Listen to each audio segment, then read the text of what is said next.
at my boy Jose's house. Marine veteran, actually a member of Sneakerhead Confessions, really good dude. About to go in here and give him a heat check.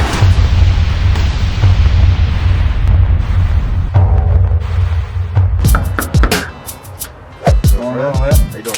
Chillin', man. Welcome.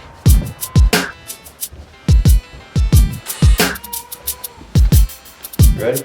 Been ready.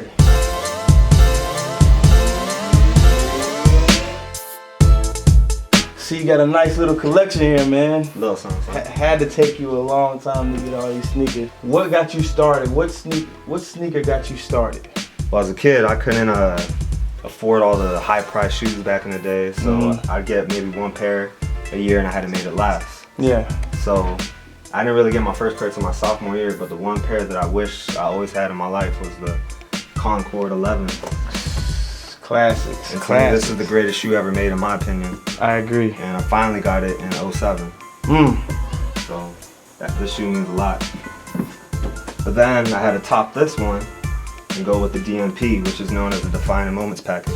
And the reason it's special to me is because my defining moment in life was when I got married to my wife and accepted my stepdaughter as my daughter. That's dope. So for the rest of my life, I actually wore this as part of my wedding, and I'll probably have these for the rest of my life. Got a story behind every sneaker, huh? Every story, being a sneakerhead for me, is just child memories, good times of my whole life, and I could tell you a story about every shoe.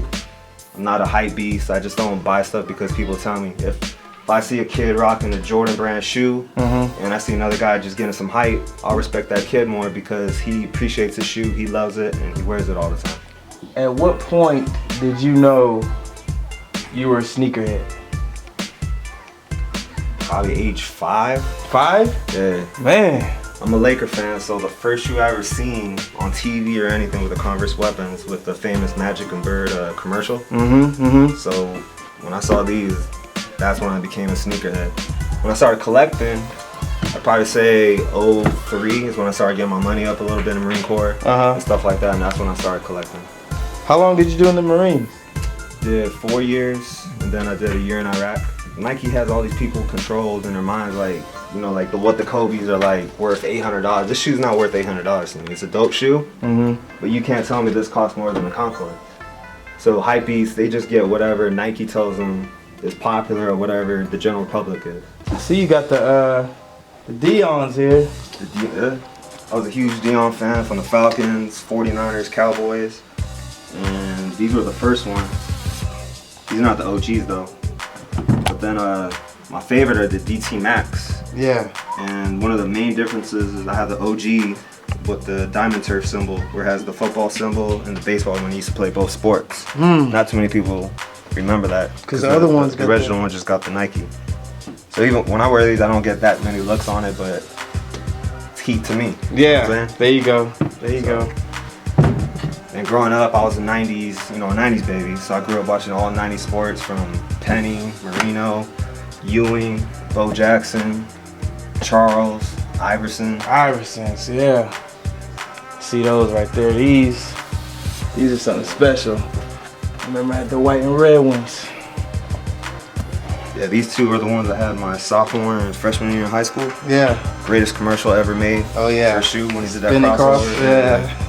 So and these are actually not the regular questions. These are the These are the 96, 97 Rookie of the Year anniversary. Not too many people got these. Ooh. So this shoe means a lot to me too. This is like the shoe I balled in like all year long. So. What shoe in here has the craziest memory for you? Like, what shoe in here did you go through the most work to get, you feel like? Most work? I gotta say, my mom put in that work. Okay. So the first Jordan she ever bought me was the Jordan 12s. And she was working minimum wage. We were living from apartment to apartment to mobile homes. We didn't have money to get stuff like this. So she went out of her way to get the shoe for me. Drove to my high school at 12 o'clock, dropped them off at lunch. And I was the only kid in the high school with them, and everybody, you know, the whole spotlight was on me. Yeah. And the another cool thing is I'm half Japanese. So this is actually inspired by the rising sun. So my mom's Japanese, she got it. This will always mean, you know, this is something special to me, so. I know you got a story behind every shoe. And those Pippins are one of my personal favorites, man. What's the story behind those? This is actually one of my favorites. This is the first over $100 pair of shoes that my mom ever bought me. So I had these before the actual taxis. So she spent $170 on these back in 1996, which is outrageous. Which was big back then. Working minimum wage. So, I mean, I actually have a picture of me holding these at my sophomore year in high school. And I remember when I first put these on, you know, you feel like you can jump higher, you can dunk. Yeah. So this pair is probably the most important to me out of all of them. And then some other stories. I wore the True Blue. My son was just born September 19th, the same birthday as my dad. And I wore the True Blue, so I'll never get rid of these. I'll probably have some kind of engraving with his birth date on there eventually. That'd be dope. And then my daughter was born last year, July 11th. And I wore these. So both these two pairs, I got a lot, but the DMPs, the True Blues, the Taxis, and the Pippins are hold special value to me and a lot of memories. So and I'll never get rid of them. I don't care if I have to restore them or walk around with holes in my feet. I'll always have them to the day I die.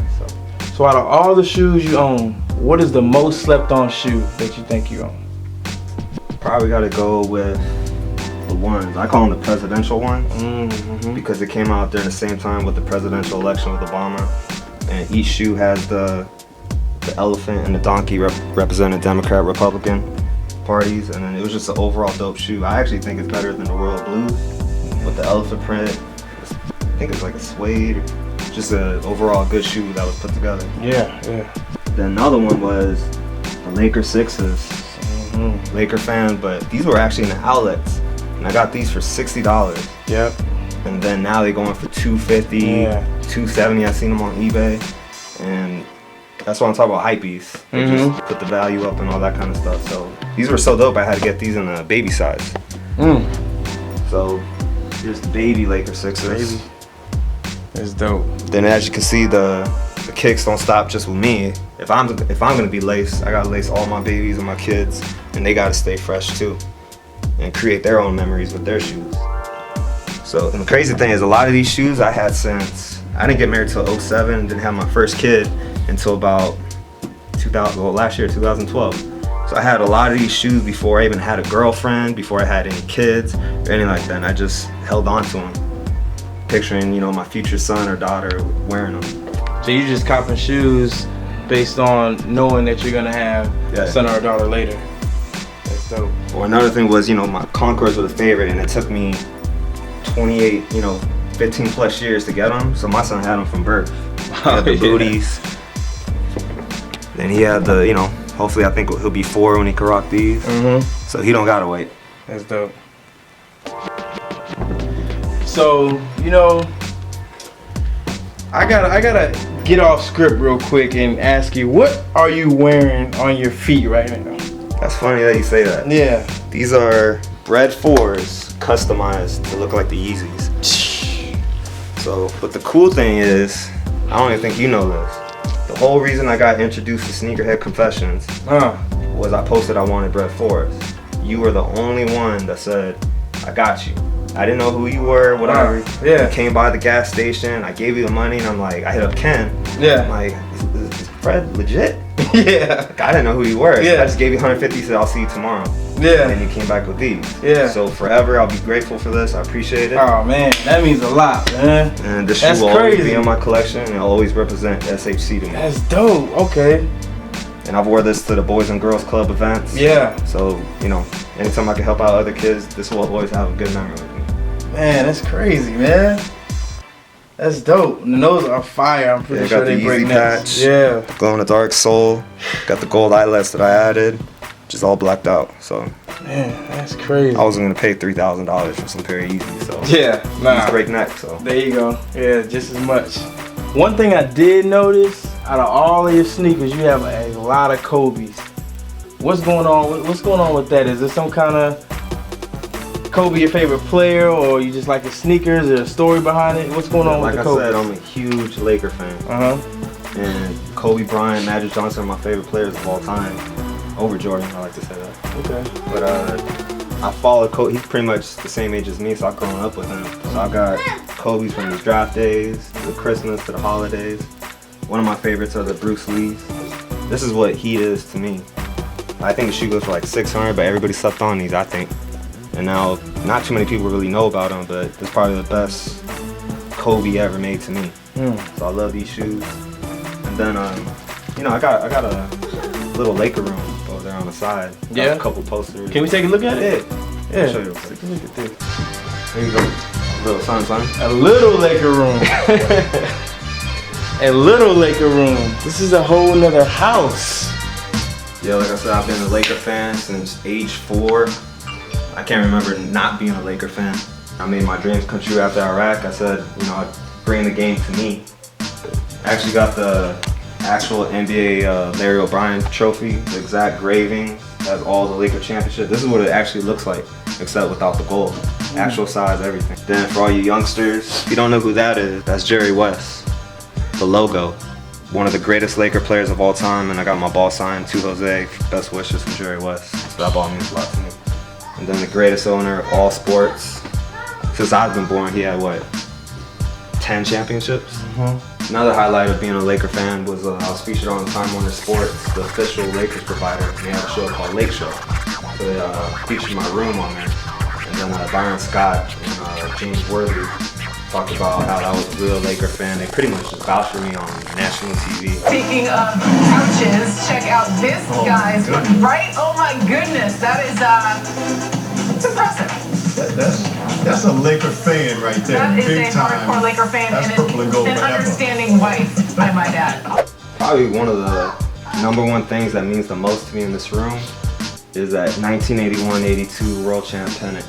My dad bought that at a swap meet in Oceanside for maybe 50 cents, $1. And back then I couldn't afford posters or jerseys or anything like that. So one of the things I would do, I had that hung up and I'd cut newspaper clippings of Magic, Worthy, and just have them all over my wall.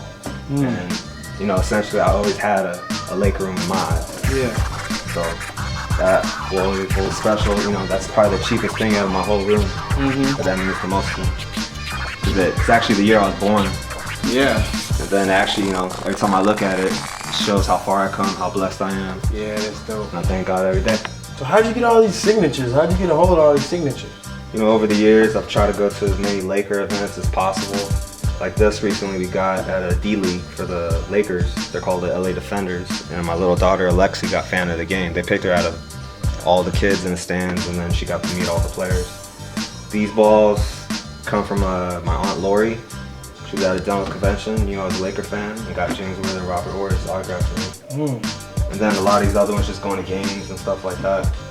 All right, man. I want to thank you for having us. Appreciate you having me. You got a dope crib. This Laker room is phenomenal. I forgot about one last shoe. Okay. I got the original box. One of What we got? Oh, man. These are beat to death. I will never wear these again.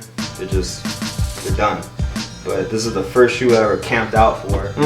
Even though you didn't really camp out 10 years ago. I probably showed up 4 hours early to get these. Yeah, that was a big And I deal. had these the last 2 years in the Marine Corps. And I actually took these to Iraq. During war, you know, training, PTing, and all that. Yeah. So this shoe will always mean something to me. I call these the Veteran 11. There you go. The Iraqi That's dope. Sand 11 or something like that. Yeah. So shout out to all the Marines, men and women in the military. I appreciate your service. People don't forget about them. Write them, send them, you know, goods. Definitely.